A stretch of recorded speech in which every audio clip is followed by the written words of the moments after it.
Good evening students. स्वागत है आप सबका आगाज़ इंस्टीट्यूट में। आशा करता हूँ आप सब बहुत अच्छे होंगे। आज की क्लास में हम यूनिट 10 स्टार्ट कर रहे हैं। मध्य प्रदेश लोक सेवा आयोग प्रारंभिक परीक्षा 2024 का जो नया सिलेबस आया है, उस नए सिलेबस में जो यूनिट 10 है, पुराने सिलेबस में यूनिट 10 आयोग की थी, परंतु नए सिलेबस में यूनिट 10 बदलकर मध्य प्रदेश की जनजातियाँ में विरासत, लोक संस्कृति और लोक साहित्य आपको पढ़ना है ना। तो इस यूनिट को जोड़ दिया गया आयोग वाली यूनिट को हटाकर। आज की क्लास में हम इसी यूनिट को स्टार्ट कर रहे हैं। पूरा पूरी जो ये 10वीं यूनिट है, मैं आपको पूरी कंप्लीट करवाऊंगा। सारी क्लासेस यूट्यूब पर ही आपको मिलेगी। आप चैनल को भी सब्सक्राइब कर लीजिएगा ताकि यूनिट 10 के जैसे जैसे वीडियोस आएंगे वैसे वैसे आपके पास नोटिफिकेशन आता रहे और आपका एक भी वीडियो, एक भी क्लास जो है आपकी वो मिस ना हो। आज की क्लास से हम शुभारंभ कर रहे हैं। आज से हम स्टार्ट कर रहे हैं मध्य प्रदेश प्रीलिम्स, मध्य प्रदेश लोक सेवा आयोग प्रीलिम्स 2024 में जो यूनिट 10 है, उस यूनिट 10 को। ठीक है स्टूडेंट। तो चलिए करते हैं अपन शुरुआत। तो यूनिट 10 जो है, नाम सबको पता ही होगा। यूनिट 10 में जो टॉपिक दिया है वह है मध्य प्रदेश की जनजातियां, विरासत, लोक संस्कृति और लोक साहित्य। आइए थोड़ा सिलेबस पर डिस्कस कर लेते हैं सबसे पहले कि आखिर में एग्जामिनर ने सिलेबस में पूछा क्या क्या है, कौन कौन से टॉपिक आपको इस यूनिट में पढ़ने हैं। उन सारी बातों को हम डिस्कस करते हैं सबसे पहले। तो देखो स्टूडेंट, अगर हम सिलेबस की बात करें तो जो यूनिट 10 है, सिलेबस है मध्य प्रदेश की जनजातियां, विरासत, लोक संस्कृति एवं लोक साहित्य। अब इसमें आपको कौन कौन से टॉपिक पढ़ने हैं? तो सबसे पहला टॉपिक जो आपको यहाँ पर पढ़ना है वह पढ़ना है मध्य प्रदेश की जनजातियों का भौगोलिक विस्तार। भौगोलिक विस्तार से तात्पर्य है कि मध्य प्रदेश में जितनी भी जनजातियां हैं, अभी मैं आपको आगे पूरी लिस्ट बताऊंगा कि मध्य प्रदेश में टोटल कितनी जनजातियां हैं भारत सरकार के अनुसार।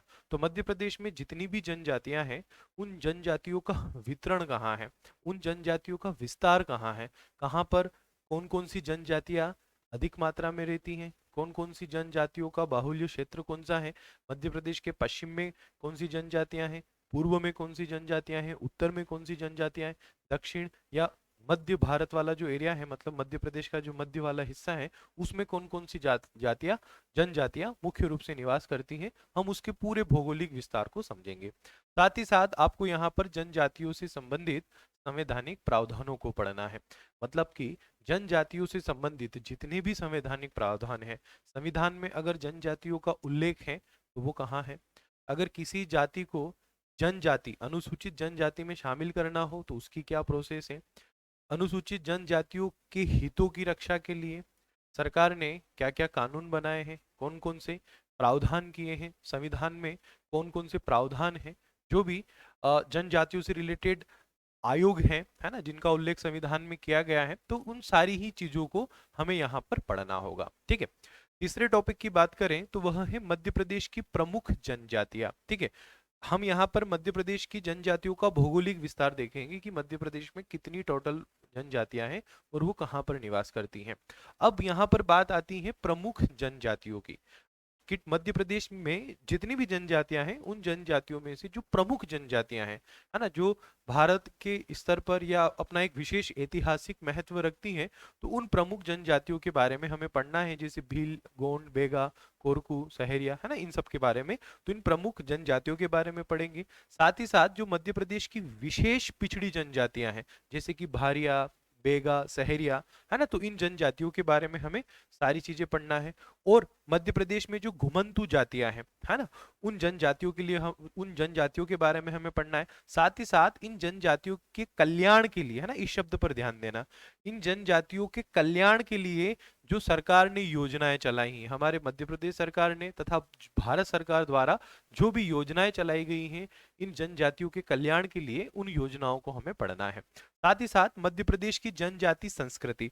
अब देखो संस्कृति में क्या क्या चीजें आती हैं, है ना, जो भी उनकी परंपराएं हैं, है ना, क्योंकि हर जनजाति अपनी अलग अलग परंपरा को लिए हैं। अभी मैं आपको समझाऊंगा जनजातियां होती क्या है, तो उसमें मैं आपको बताऊंगा कि इनकी पहचान ही इनकी परंपराएं होती हैं, है ना। तो जो जो जनजातियों की परंपराएं हैं, क्योंकि बहुत सारी जनजातियां ऐसी हैं जो अलग अलग परंपराओं को फॉलो करती हैं, और उन जनजातियों की जो परंपराएं हैं वो ही कहीं ना कहीं उनकी विशिष्ट पहचान भी है। ठीक है, आगे हम इस पर विस्तार से चर्चा करेंगे।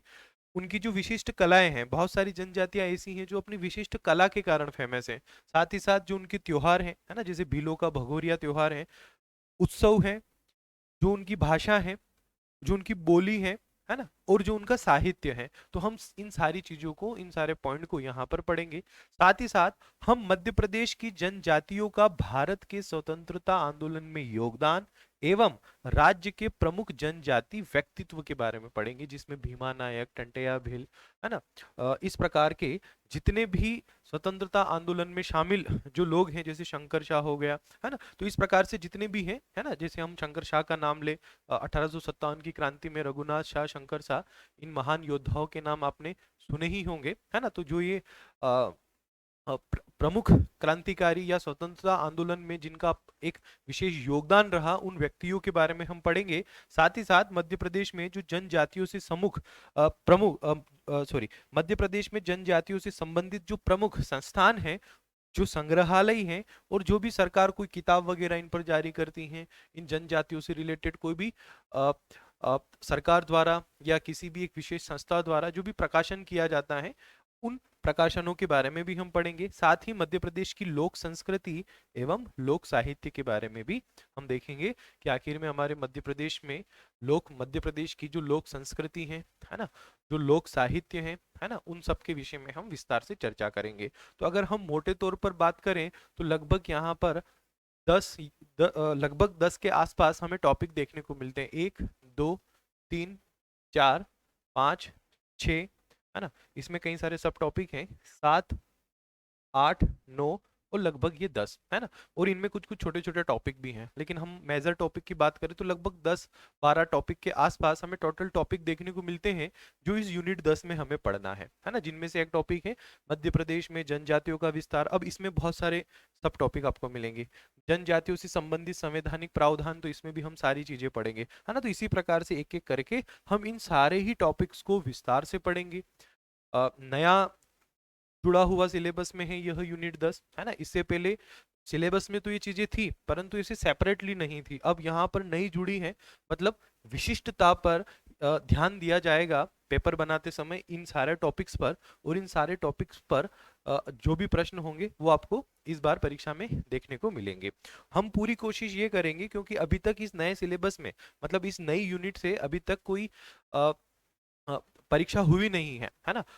और अभी तक इन टॉपिक से प्रश्न परीक्षा में जरूर आए हैं, लेकिन उनका जो लेवल है वो लेवल लगभग एक सामान्य ही रहता था।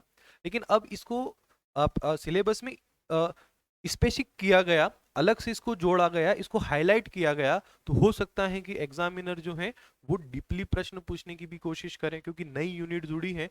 कोशिश करेगा एग्जामिनर कि बच्चों का अच्छे से टेस्ट ले, है ना, कि आपने कितना अच्छे से पढ़ा।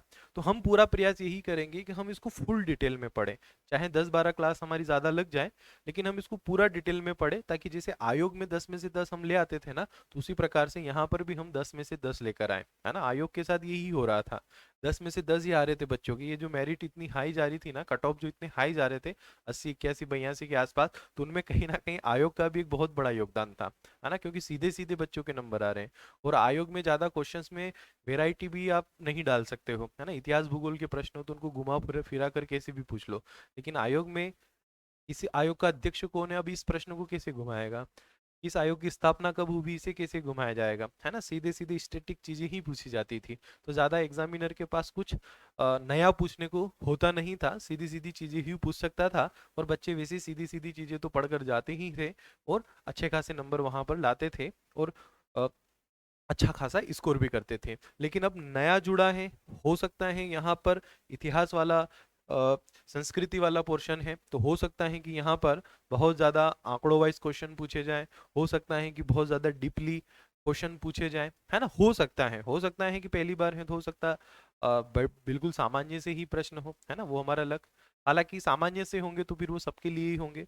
अगर आपको पास होना है तो आपको ये दुआ करनी चाहिए कि परीक्षा में अच्छे लेवल के प्रश्न आए, है ना, ताकि उन प्रश्नों का वही बच्चे जवाब दे पाए जिन्होंने सच में पढ़ा है। नॉर्मल से प्रश्न होंगे, मध्य प्रदेश की राजधानी क्या है, मध्य प्रदेश की सबसे बड़ी जनजाति कौन सी है, मध्य प्रदेश में टोटल कितनी जनजातियां, ऐसे प्रश्न होंगे। तो भैया फिर मतलब क्या है ज्यादा पढ़ने वालों का और कम पढ़ने वालों का। लेकिन अगर डीपली प्रश्न होंगे, ऐसे प्रश्न होंगे जो बिना गहराई से पढ़े बिना आप उनको नहीं जवाब दे सकते उन प्रश्नों का, तभी तो असली टेस्ट होगा पढ़ने वालों में और नहीं पढ़ने वालों में। तो हम तो यही प्रयास करेंगे कि अच्छे खासे प्रश्न आए और आप भी जो है उन प्रश्नों को अच्छे से सॉल्व करो, क्योंकि हम पढ़ेंगे ही इतना डिटेल में, एक एक बिंदु पर हम चर्चा करेंगे, एक एक पॉइंट पर हम चर्चा करेंगे और सारा का सारा हम डिटेल में पढ़ेंगे। चलिए स्टूडेंट, तो करते हैं हम शुरुआत।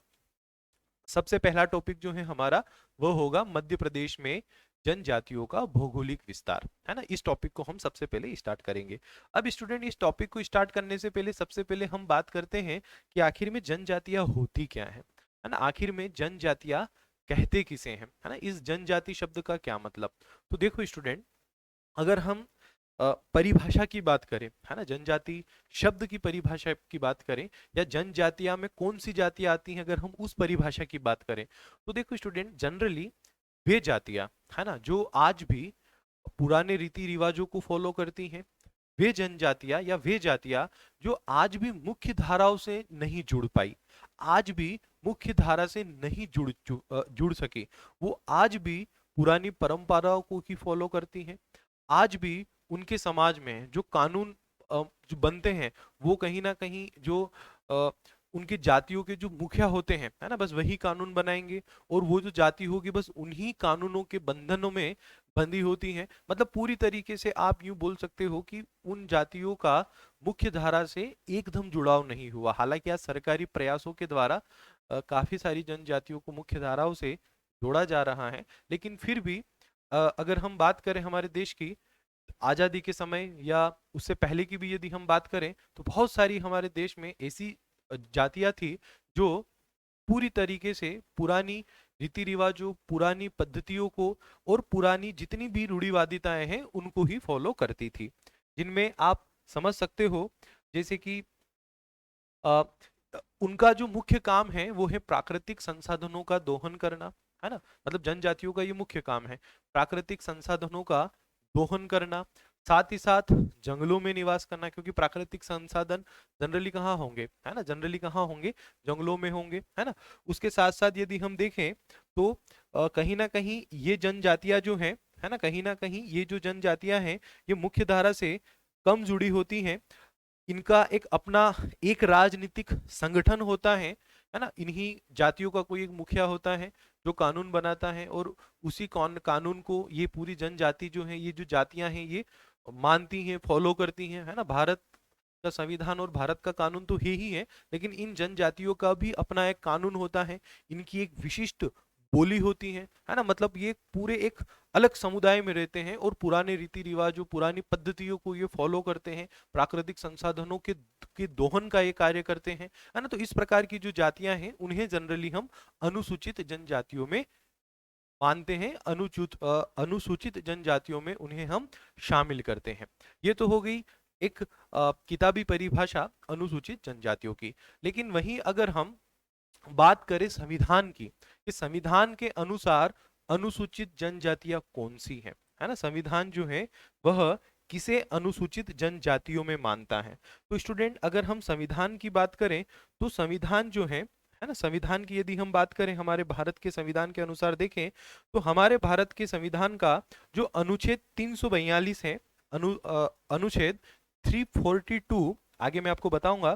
तो अनुच्छेद 342 में जो राष्ट्रपति द्वारा जातियों को अनुसूचित किया गया है, मतलब कि वे जातियां या वे आदिवासी समुदाय या उन आदिवासी समुदायों के ग्रुप जो राष्ट्रपति द्वारा अनुच्छेद 342 में अनुसूचित हैं, वे सारी की सारी कौन सी जातियां होगी, अनुसूचित जनजातियां होगी।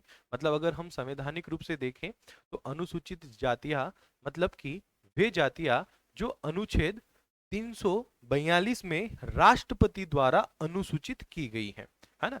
कौन सी जाति अनुसूचित जाति होगी, कौन सी जाति अनुसूचित जाति नहीं होगी, यह भी एक प्रक्रिया है राष्ट्रपति अनुसूचित करता है। आगे मैं आपको पूरी प्रक्रिया समझाऊंगा कि किसी भी जनजाति को कैसे विलोपित किया जाता है जनजाति से, कि अब ये जनजाति नहीं है, या किसी भी जाति को कैसे अनुसूचित जाति की लिस्ट में शामिल किया जाता है। जैसे अभी छत्तीसगढ़ में बिंजवार जाति को जनजाति में शामिल किया गया अभी हाल ही में।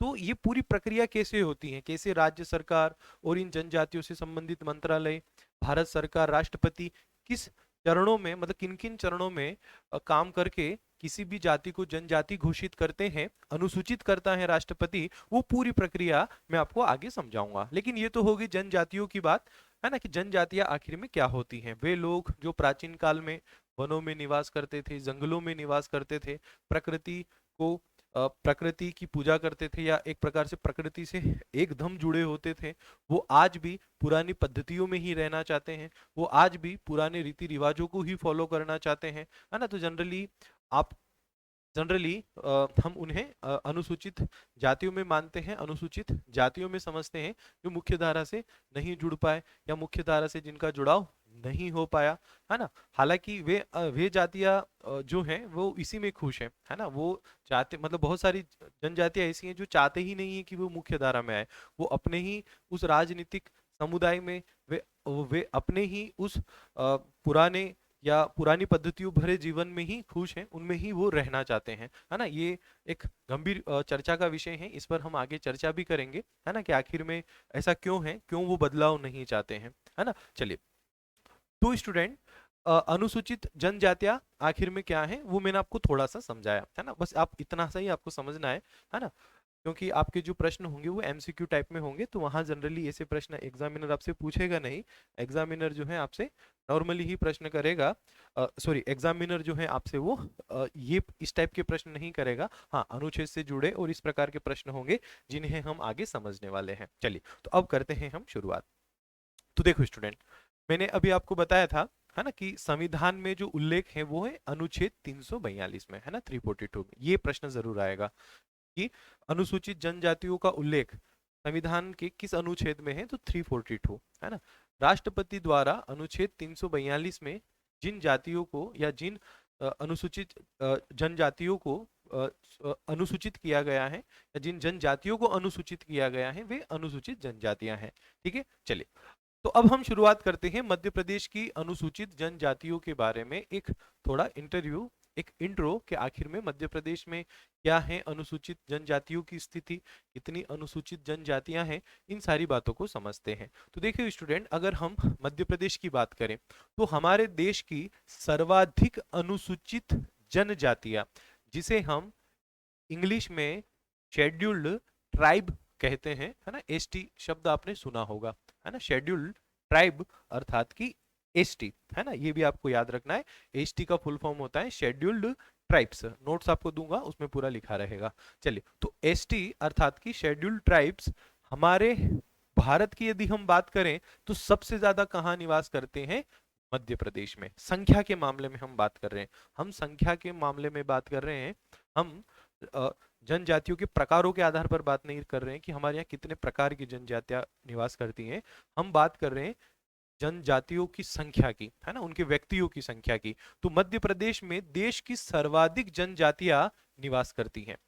संविधान में उल्लेख है 342 में। अब मध्य प्रदेश में कुल कितनी जनजातियां निवास करती हैं 2011 की जनगणना के अनुसार, है ना। तो यदि हम 2011 की जनगणना की बात करें तो 2011 की जनगणना के अनुसार कुल जनजातियों की संख्या जो हमारे मध्य प्रदेश में है वह है 43 जनजातियां हमारे मध्य प्रदेश में निवास करती हैं अकॉर्डिंग टू सेंसस ऑफ 2011। यदि हम देश की कुल अनुसूचित जनजातियों की संख्या का प्रतिशत देखें, है ना, जैसे कि मान लो देश में 100 अनुसूचित जनजाति के लोग हैं, तो उनमें से 14.69% हमारे मध्य प्रदेश में निवास करते हैं। देश की जितनी भी कुल अनुसूचित जनजाति है ना, 10 करोड़ से भी ऊपर है यह संख्या, तो देश में जितनी भी अनुसूचित जनजाति की संख्या है उस टोटल अनुसूचित जनजाति की संख्या का हमारे मध्य प्रदेश में लगभग 14.69% है अकॉर्डिंग टू 2011 के सेंसस के अनुसार। ठीक है, अगर हम राज्य की कुल जनसंख्या का प्रतिशत देखें कि राज्य में जैसे 100 अनुसूचित सॉरी राज्य में जो कुल 100 संख्या है, तो उस 100 संख्या में कुल एसटी संख्या कितनी है, कुल अनुसूचित जनसंख्या के व्यक्तियों की संख्या कितनी है, तो 21.1%। हमारे राज्य में टोटल जनसंख्या का 21.1% जो है वो एसटी ट्राइब्स का है। मतलब 100 में से 21 कौन है, एसटी है। 100 में से 21 एसटी निवास करते हैं हमारे मध्य प्रदेश में। ठीक है, और पूरे देश की बात करें तो पूरे देश की कुल एसटी का, पूरे देश की कुल जनसंख्या का नहीं, है ना, इस बात पर आप ध्यान दीजिए। देश की कुल अनुसूचित जातियों की संख्या का 14.6% है मध्य प्रदेश में, जबकि मध्य प्रदेश की कुल जनसंख्या का, इसमें एसटी, एससी, ओबीसी, जनरल सब आ गए, है ना, उन सब की संख्या का जो टोटल है 100, उस 100 में से 21.1% है एसटी। जबकि देश की जो टोटल एसटी है ना, टोटल एसटी जो संख्या है, उस टोटल एसटी संख्या का 14.69% मध्य प्रदेश में है एसटी। ठीक है स्टूडेंट, चलिए अब देखो स्टूडेंट, अगर हम बात करें मध्य प्रदेश की, तो मध्य प्रदेश में 100 में से 21 लोग एसटी हैं, है ना, मध्य प्रदेश में 100 में से 21 लोग एसटी हैं। लेकिन मध्य प्रदेश के अलावा 12 राज्य और ऐसे हैं जहां पर 100 में से, मध्य प्रदेश में जैसे 21 है तो वहां पर 100 में से ये संख्या और ज्यादा है एसटी की। मतलब कुल जनसंख्या का, हमारे मध्य प्रदेश में कुल जनसंख्या का 21.1% एसटी है। तो इस आधार पर, प्रतिशत के आधार पर, हमारा जो मध्य प्रदेश है वो देश में 13वें स्थान पर आता है। मतलब मध्य प्रदेश से पहले 12 और ऐसे राज्य हैं वहां पर कुल जनसंख्या इस 21.1% से ज्यादा है। मतलब 100 का 30%, 100 का 35%, है ना, वहां पर ज्यादा है। ठीक है, तो वो कौन कौन से हैं, तो सबसे पहले है लक्षद्वीप, है ना, इसमें यूनियन टेरिटरी सभी को शामिल कर किया है ना, 2011 की जनगणना के अनुसार ही ये सारे आंकड़े। लक्षद्वीप, मिजोरम, नागालैंड, मेघालय, अरुणाचल प्रदेश, दादर नागर हवेली, मणिपुर, त्रिपुरा, छत्तीसगढ़, झारखंड, उड़ीसा और सिक्किम, ये 12 राज्य वे राज्य हैं जहां पर अनुसूचित जनजाति की संख्या उस राज्य की टोटल जनसंख्या का इस 21.1% से ज्यादा है। मतलब मध्य प्रदेश जो है वो 13वें स्थान पर है। मैं कुल नंबर्स की बात नहीं कर रहा हूं, मैं बात कर रहा हूं प्रतिशत की, है ना, मैं बात कर रहा हूं प्रतिशत की।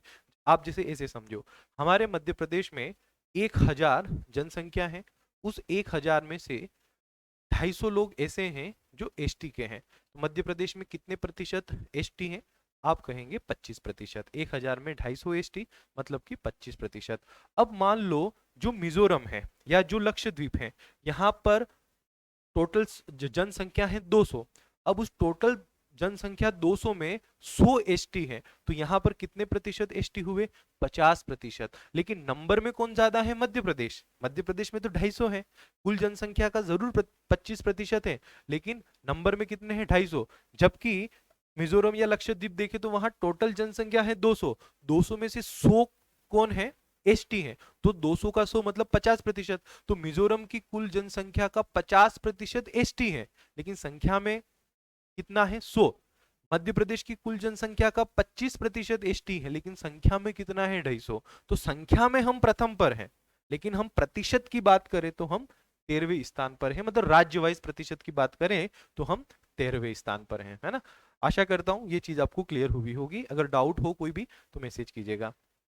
अब यदि हम बात करें कि भाई मध्य प्रदेश में जो हमारी टोटल जनसंख्या है 7 करोड़ ऊपर, तो उसमें से एसटी की जनसंख्या कितनी है ना, एसटी के लोग कितने हैं, एसटी संख्या कितनी है। तो देखो स्टूडेंट, यदि हम उस आंकड़े की बात करें तो वह आंकड़ा है 1,53,16,784, है ना, जिसे हम शॉर्ट में लिखते हैं 153.17 लाख। 153.17 लाख, है ना, 1,53,53,16,784, 16,784। आप चाहे तो ये पूरा आंकड़ा भी लिख सकते हैं, मैं यहां पर लिख देता हूं 1,53,16,784 2011 की जनगणना के अनुसार। हालांकि ये आंकड़े वर्तमान में तो बदल गए हैं, लेकिन 2011 की जनगणना के ही आंकड़े हमारे पास हैं। तो हम 2011 की जनगणना की बात करें तो 2011 की जनगणना के अनुसार हमारे मध्य प्रदेश में जो टोटल एसटी है वो है 1,53,16,784, है ना। इसमें महिला पुरुष सारे शामिल हैं। ठीक है। देश में हम संख्या के मामले में है प्रथम स्थान पर, मतलब किसी भी राज्य में उस राज्य की टोटल जनसंख्या में यदि हम देखें तो इतने लोग कहीं निवास नहीं करते हैं पूरे भारत में जितने हमारे यहाँ पर संख्या में निवास करते हैं। प्रतिशत में हम 13वें पर हैं, लेकिन संख्या के मामले में हम पहले पर हैं। ठीक है स्टूडेंट, तो ये आपको क्लियर रखना है। अब देखो मैं आपको एक चीज और बता देता हूं।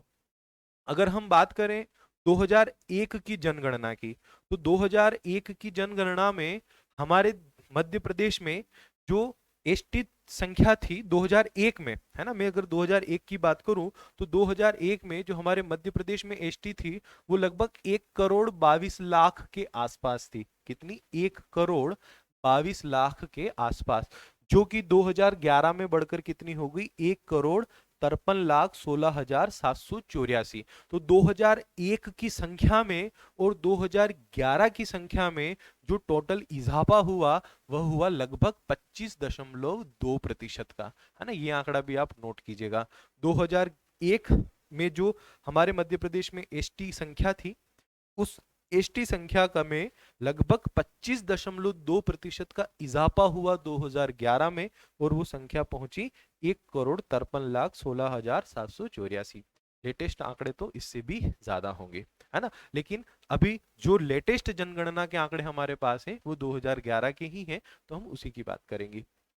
चलिए, यहां तक क्लियर हुआ सभी को, है ना। कोई भी डाउट हो तो आप मुझे मैसेज कीजिएगा, मुझसे पूछिएगा। ठीक है, आगे मैं आपको और भी फैक्ट्स बताऊंगा जनजातियों से रिलेटेड, मध्य प्रदेश से रिलेटेड। ये तो सिर्फ एक शुरुआत है ना। इनकी लिटरेसी रेट, सेक्स रेशो, सारी चीजों पर हम बात करेंगे, है ना। जनजातियों का लिटरेसी रेट क्या है ना, हमारे मध्य प्रदेश में का सेक्स रेशो कितना है ना, कहाँ पर कम है कहाँ ज्यादा है, जिलेवार जनसंख्या हम पढ़ेंगे, किस जिले में एसटी ट्राइब्स ज्यादा है, किस जिले में एसटी ट्राइब्स कम है ना। सारी चीजें हम पढ़ेंगे। ये तो सिर्फ एक बेसिक चीजें हैं जो मैंने आपको बताई अभी यहाँ पर। ठीक है, अब देखो स्टूडेंट, हम बढ़ते हैं आगे।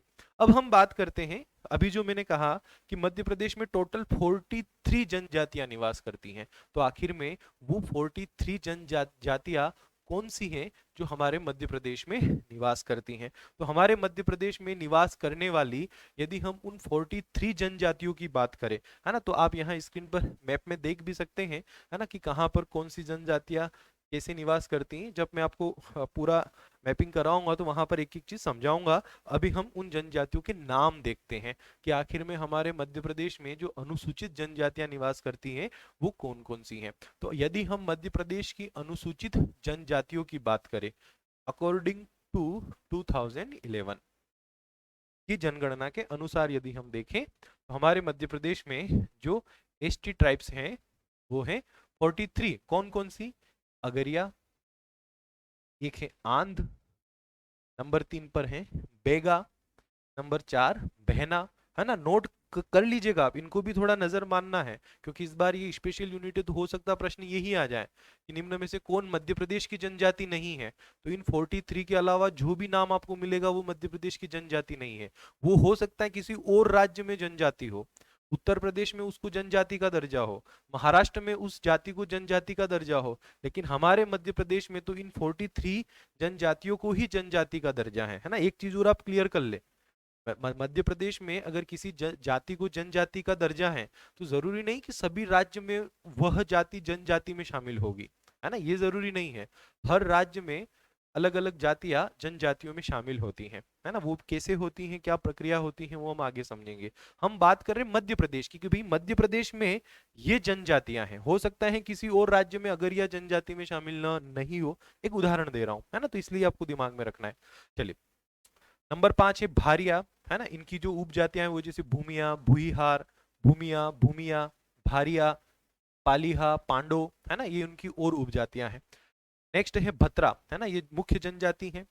नेक्स्ट है भिल। अब भिल की और भी उपजातियां हैं जैसे भिलाला, बारेला, पटेलिया, है ना, ये इनकी उपजातियां हैं। ठीक है स्टूडेंट। नेक्स्ट हम बात करें तो भील मीना, है ना, ये एक जनजाति है भील मीना। नेक्स्ट है भुंजिया, बियार, जिसको बियार भी कहा जाता है, बियार। एक है बिंजवार, बिरहुल, बिरहोर, डामोर, है ना, जिसकी उपजाति है डामरिया। एक है धनवार और एक है गदाबा या गदबा, है ना, ये 15 जनजातियां हुई। नेक्स्ट हम बात करें तो 16 नंबर पर आती है गोंड, है ना। अब गोंड की बहुत सारी उपजातियां हैं, है ना, आप लिस्ट देख सकते हैं कि गोंड की कितनी उपजातियां हैं। गोंड, अरख, अराक, अगरिया, है ना, एक अगरिया मुख्य जनजाति में भी शामिल है, एक अगरिया गोंड की उपजाति भी है।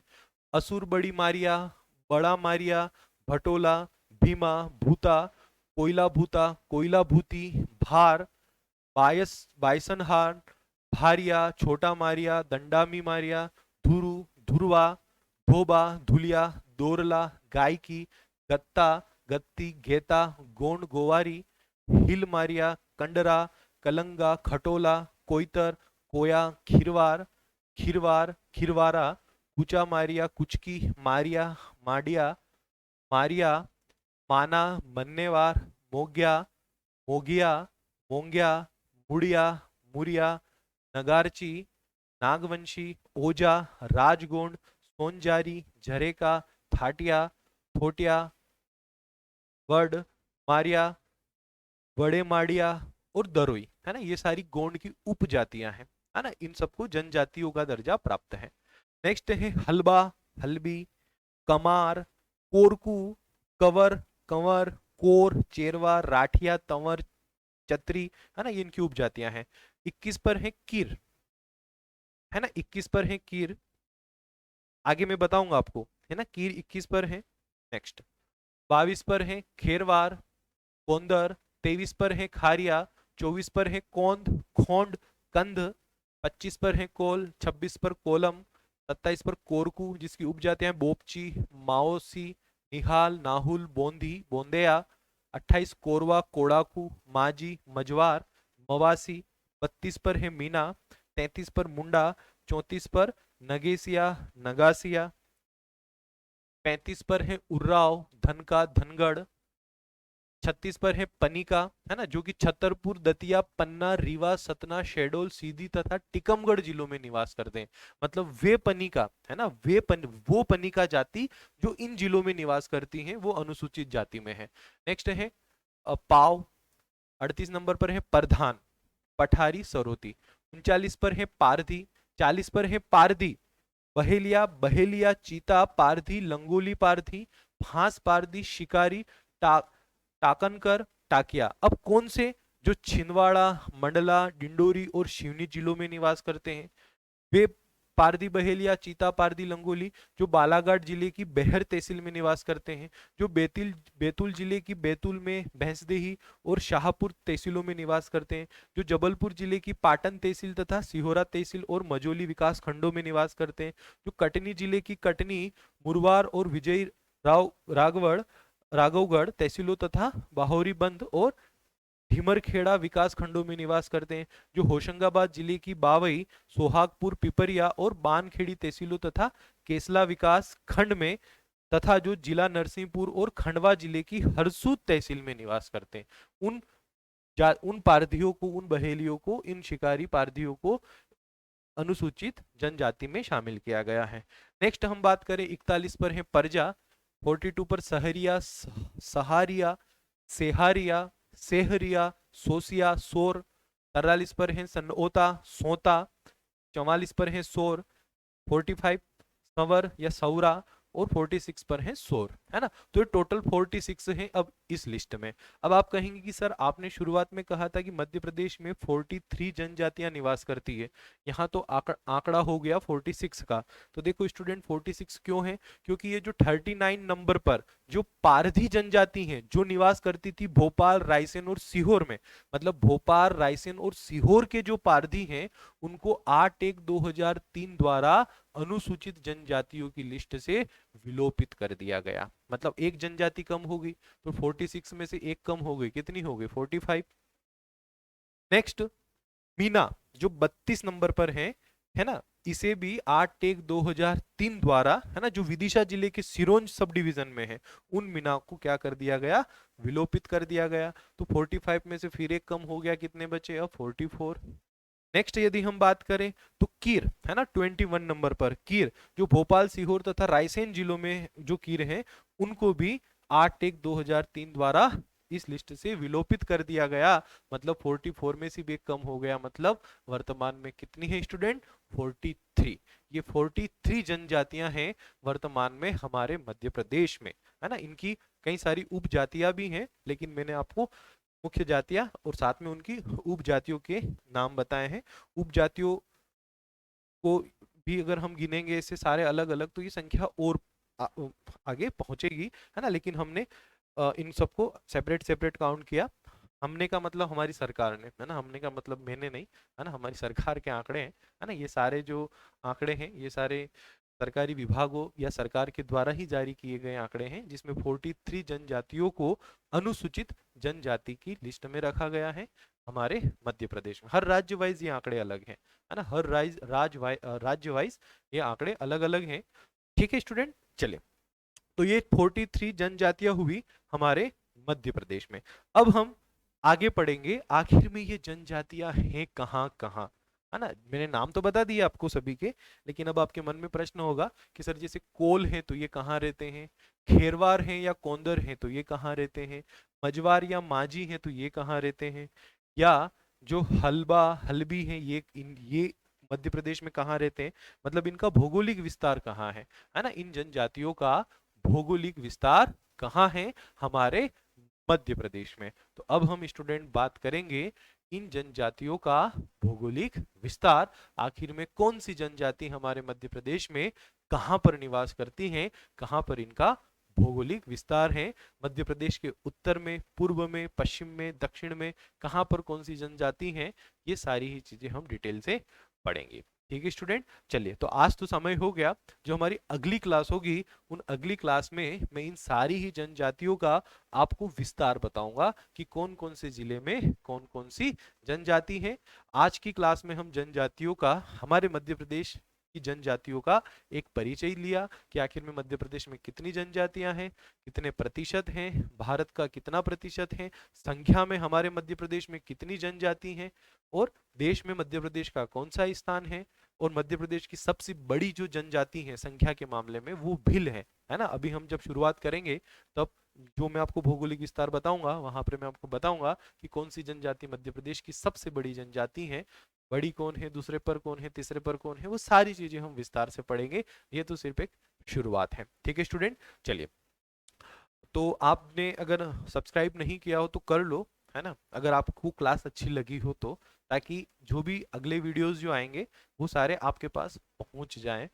जैसे वीडियो आएगा तो आपको पता चल जाए कि वीडियो आया है, ताकि आप देख लो, क्योंकि समय कम है ना, लगभग ज़्यादा समय बचा नहीं है एग्जाम में, है ना, क्योंकि हमें तो बहुत समय तक पढ़ने की आदत जो है, लेकिन अब जो है स्पीड बढ़ानी पड़ेगी पढ़ने की, है ना। अब वो नया सिलेबस है, लोग कब से ही पढ़ रहे थे, है ना। हालांकि प्रीलिम्स में तो इतना कुछ फर्क नहीं पड़ा है, फर्क मेंस में ज़रूर पड़ा है। तो मेंस में तो हम बाद में बात करेंगे, अभी प्रीलिम्स की बात कर रहे हैं तो हम प्रीलिम्स पर ही रहें।